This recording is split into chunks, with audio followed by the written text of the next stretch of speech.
Welcome to the first episode of the 212 podcast, Square the Conversation. I'm your host, Regan, and today I'm honored to be joined by a guest analyst. Saga, I'm honored to be here. And on a day that we have quite a lot to talk about, including the pending move of Kylian Mbappe to Real Madrid and how it's going to unfold at the end. Plus, we shall also analyze how it's going to fit into the team.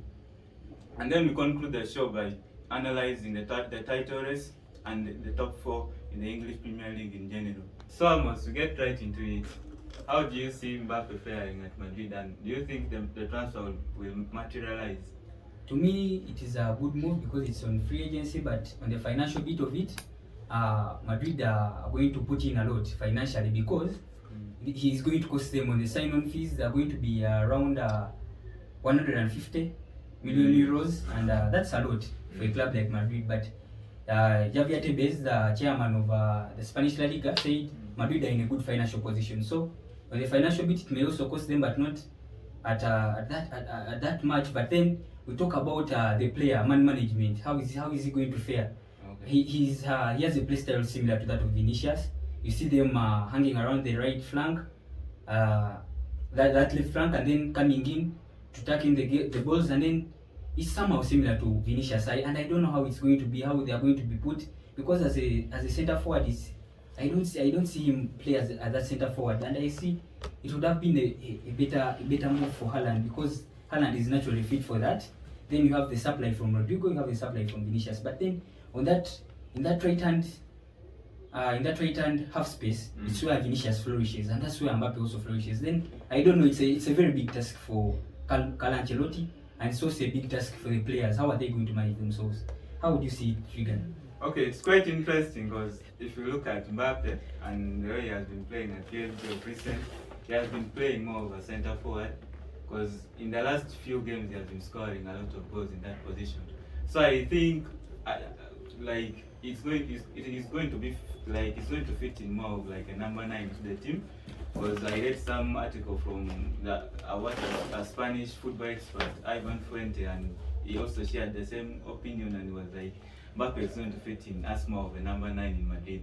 Then you have Vinicius and Rodrigo helping him on both wings. That's what I think about that transfer. Yeah, and it's a win situation for Madrid, and I think it's a win situation for Mbappe because it has been it's his childhood dream to play for the club, and then it's also hard to drive a bargain from the mother of Mbappe. We all know how hard she is. She's a very hard woman, because I read an article where Florentino Perez seems to be pissed at the mother, because the mother she's had to push to a conclusion in Mbappe. What's the name of the mother again? Faisal Amari. Okay. So basically, where do you think the signing of Mbappe is going to leave Madrid at in the long run? Because we are talking about an expenditure of 150 million euros. So where do you think it's going to impact Real Madrid? Don't you think it's going to impact them in the long term? And then don't you think it's going to also impact the future of some players, for example, Vinicius Jr.? Yeah, Madrid financially, it's a club that's good on the financial bit of the game. But then for me, the problem is with the man management. How are you going to line up these players? I see you're talking about the centre forward role. Yeah, he can play there, but that's not his best what? That's not his prime position. His prime position is at the flank, and at the flank, that's where Vinicius is. Then I go back to the question you have posed to me. Where do you see some players like Vinicius Jr.? Of course, we see players like Rodrigo already. Rodrigo has already gotten problems. He's playing at the right side. He's supposed to be playing as coming from the left-hand side. Yeah. So adding another wide forward would also be a problem to Vinicius, players like Vinicius and Rodrigo. I don't know where the future lies, but all I can assure you is I don't think Vinicius will be comfortable with Mbappe.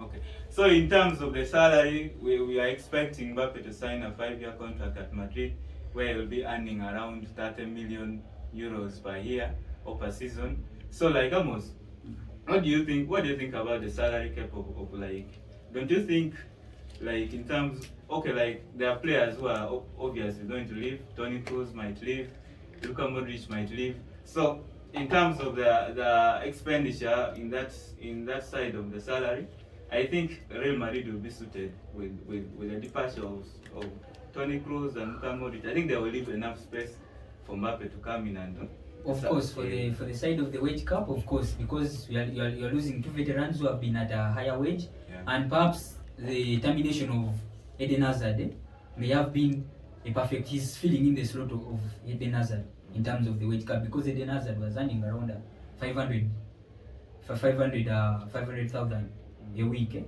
So he's fitting in just perfectly. And if you take off Modric and you take off a Kroos, that means you still have even more to fill in for other players who may come in.